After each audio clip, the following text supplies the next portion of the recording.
Donald Trump tornou a reabertura do Estreito de Hormuz uma exigência central de sua diplomacia com o Irã, mas, em todo o Golfo, a nova realidade já se instalou. Mesmo que o estreito fosse totalmente reaberto, o fato é que os Estados Árabes dependem de uma passagem que eles não controlam. Essa constatação desencadeou uma corrida por novos megaprojetos. Oleodutos atravessando a Arábia Saudita, portos do Golfo de Omã, rotas de caminhões pela península, ferrovias até o Mar Vermelho e corredores que chegam até a Turquia, o Iraque e a Índia. Mas a mesma região também é marcada por rivalidade, desconfiança e integração inacabada. Os projetos em discussão atualmente enfrentam mais do que problemas de engenharia. Eles enfrentam uma lógica comercial ambígua, cronogramas de construção longos além da profunda desconfiança política. Mas talvez a questão mais fundamental seja um mal-entendido sobre a própria região. Veja, o Estreito de Hormuz não é apenas um ponto de estrangulamento. Ele é a base sobre a qual os estados do Golfo construíram toda a sua existência. E assim, enquanto os membros do CCG podem reduzir riscos, criar alternativas e desenvolver rotas de emergência, o fato é que, nesta parte do mundo, os planos de infraestrutura avançam muito mais no papel do que na prática.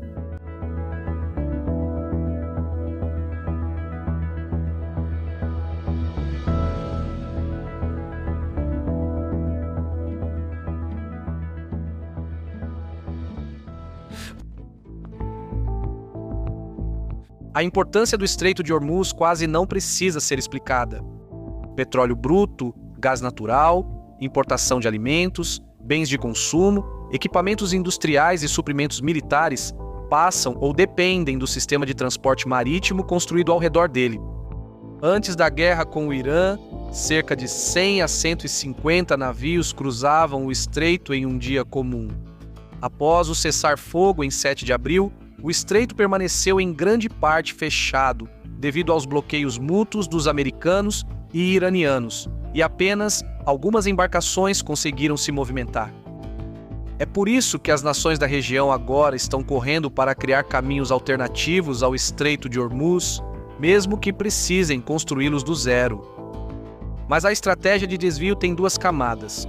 Uma é a energia, com oleodutos que transportam o petróleo bruto para longe do Golfo Pérsico. A outra é a logística. Pense em portos, estradas, ferrovias, caminhões e rotas aéreas que mantêm as mercadorias em movimento. Oleodutos reduzem a pressão nas exportações de hidrocarbonetos, enquanto corredores de transporte mantêm as economias ativas. A Arábia Saudita tem a solução alternativa mais óbvia. Seus principais campos de petróleo ficam no leste, próximos à costa, mas sua costa oeste se abre para o Mar Vermelho. A oleoduto leste-oeste, que vai das regiões produtoras de petróleo do Reino até Iambu, dá a Riad o que a maioria dos estados do Golfo não tem: uma forma de transportar petróleo bruto para fora do Golfo Pérsico. Durante o fechamento de Hormuz, a Arábia Saudita ampliou as exportações de petróleo por essa rota. Riad agora está buscando expandir essa vantagem. O Fundo de Investimento Público da Arábia Saudita agora está considerando reformular a rede de transporte e as cadeias de suprimentos do país em um sistema mais coerente.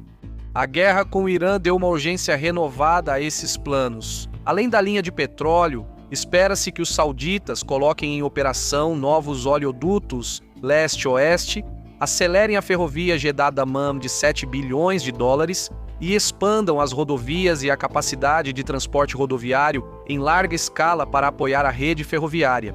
Riad certamente tem dinheiro para pensar nesses termos. Os preços mais altos do petróleo deram ao país mais espaço fiscal, embora esse impulso enfrente limitações de exportação. Mesmo assim, entre os estados do Golfo, a Arábia Saudita está melhor posicionada para transformar a geografia em profundidade estratégica. Ela pode avançar para o oeste, ao contrário dos vizinhos.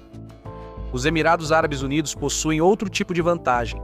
É o único país do Golfo com acesso portuário significativo tanto dentro do Golfo Pérsico quanto fora do Estreito de Hormuz.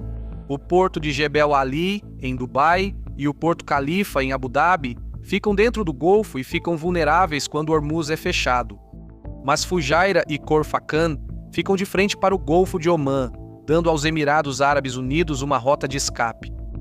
E é exatamente por isso que a liderança dos Emirados está agora acelerando o seu segundo oleoduto oeste-leste, planejado para ser inaugurado em 2027. Quando concluído, deve dobrar a capacidade de exportação de petróleo dos Emirados Árabes Unidos por Fujairah. O país também trabalha para proteger suas rotas comerciais vitais.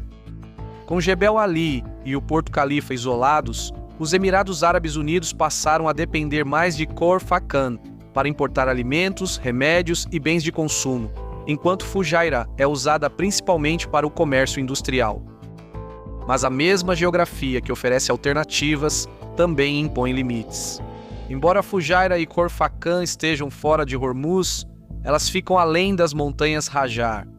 Levar mercadorias da costa leste aos principais centros populacionais e industriais dos Emirados Árabes Unidos não é tão simples quanto descarregar em Jebel Ali.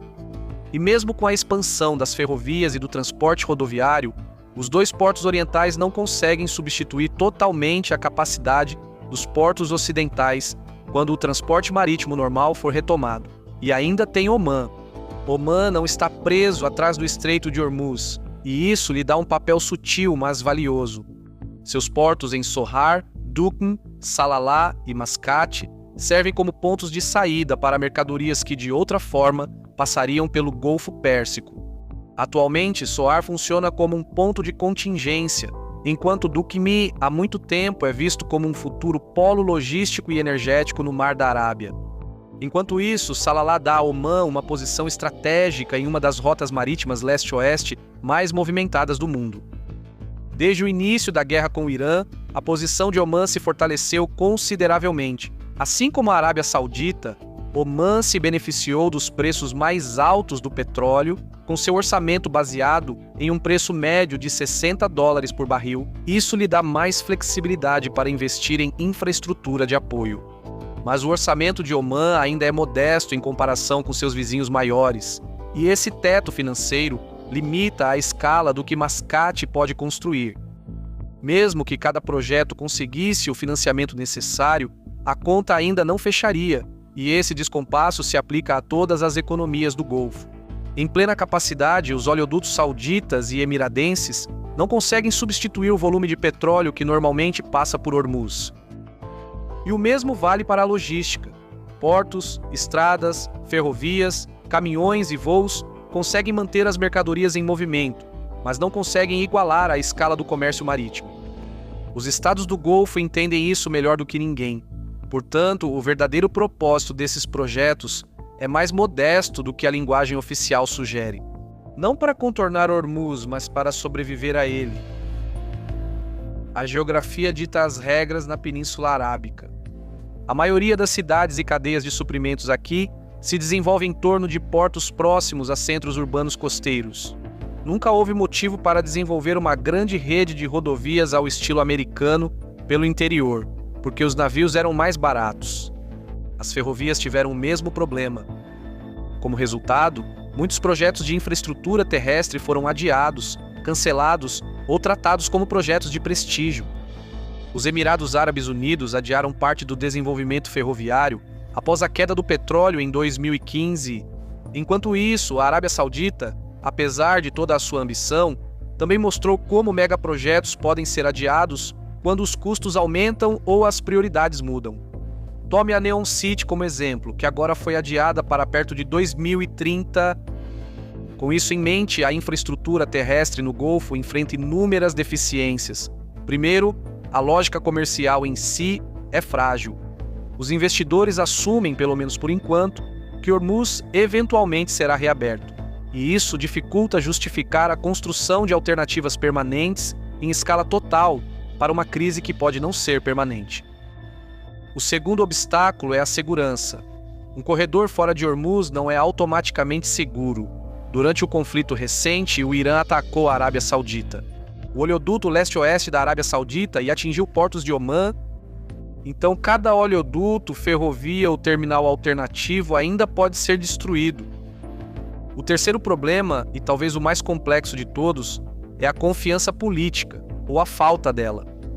Os estados do Golfo costumam falar de integração, mas seu histórico conta uma história diferente. Eles não têm uma moeda comum, nenhuma política de defesa unificada e nem mesmo uma união aduaneira que funcione como prometido. A União Aduaneira do CCG existe desde 2015, mas seus membros ainda fazem exceções. A Arábia Saudita, por exemplo, classificou produtos das zonas francas dos Emirados Árabes Unidos como produtos não pertencentes ao CCG, usando assim regulamentos comerciais como uma forma de pressão política. Mas a desconfiança política vai ainda mais fundo.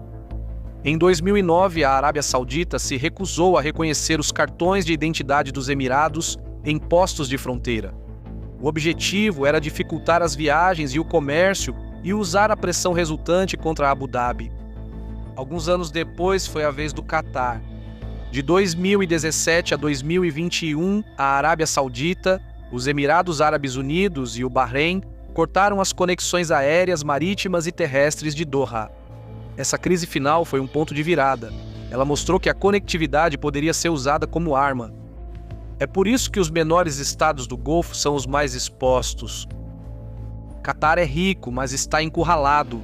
Suas exportações de GNL saem de Ras Laffan e precisam passar pelo Estreito de Hormuz. Qualquer alternativa séria exigiria uma integração mais profunda com a Arábia Saudita, os Emirados Árabes Unidos, Omã ou algum corredor regional mais amplo. Mas depois do bloqueio de 2017 Doha, tem todos os motivos para temer que um oleoduto ou ferrovia passando pelo território saudita possa um dia se tornar uma ferramenta de pressão. Então, para o Catar, um desvio por meio de um vizinho pode parecer outra armadilha. O Kuwait também está encurralado. Suas opções são ir para o sul pela Arábia Saudita ou para o norte pelo Iraque. No papel, o país poderia construir oleodutos, ferrovias e rodovias pela Arábia Saudita para chegar aos portos do Mar Vermelho. E as negociações continuam entre a Kuwait Petroleum Corporation, a Arábia Saudita e os Emirados Árabes Unidos para alcançar exatamente isso. No entanto, o Kuwait tem algumas reservas. Além do seu crescente endividamento, os legisladores do Kuwait temem que o financiamento saudita dê a Riad influência demais sobre a economia do país. A opção iraquiana não é mais fácil. Kuwait e Iraque melhoraram suas relações e os dois já discutem há muito tempo um gasoduto de Rumaila até o Kuwait para ajudar a resolver a escassez de gás no Kuwait. Mas esse projeto tem enfrentado dificuldades devido aos altos custos, à insegurança no sul do Iraque e a disputas sobre preços. É por isso que corredores de transporte maiores passando pelo Iraque enfrentariam os mesmos problemas, só que em uma escala ainda maior.